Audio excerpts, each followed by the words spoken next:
बानी पीटीआई की हमशीरा अलीमा खान पार्टी क़यादत पर बरस पड़ी। दावा किया कि बानी की सेहत के लिए कुछ नहीं किया जा रहा। अदालतों में मुकदमात लगे हैं, लेकिन हामिद खान, बैरिस्टर अली ज़फ़र और बैरिस्टर गौहर कहाँ हैं? उन्होंने बानी की सेहत से मुतालिक तमाम पार्टी रहनुमाओं को बगैर इजाज़त बयान या फैसला न देने की हिदायत भी कर दी। मोहसिन नकवी ने आके कहा कि पार्टी हमारे साथ है। किस चीज़ में? इमरान खान की सेहत के ऊपर फैसला करने के लिए।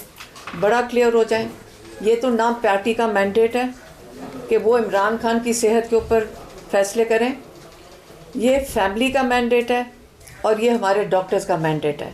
हामिद खान किधर हैं? खोसा साहब किधर हैं? अली ज़फ़र किधर हैं?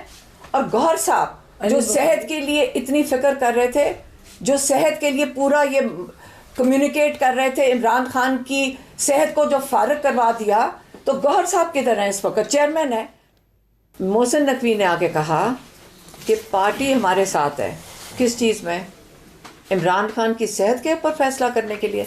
बड़ा क्लियर हो जाए, ये तो ना पार्टी का मैंडेट है कि वो इमरान खान की सेहत के ऊपर फैसले करें, ये फैमिली का मैंडेट है और ये हमारे डॉक्टर्स का मैंडेट है। हामिद खान किधर हैं? खोसा साहब किधर हैं? अली ज़फ़र किधर हैं? और गौहर साहब जो सेहत के लिए इतनी फ़िक्र कर रहे थे, जो सेहत के लिए पूरा ये कम्युनिकेट कर रहे थे, इमरान खान की सेहत को जो फारिग करवा दिया, तो गौहर साहब किधर हैं? इस वक्त चेयरमैन है।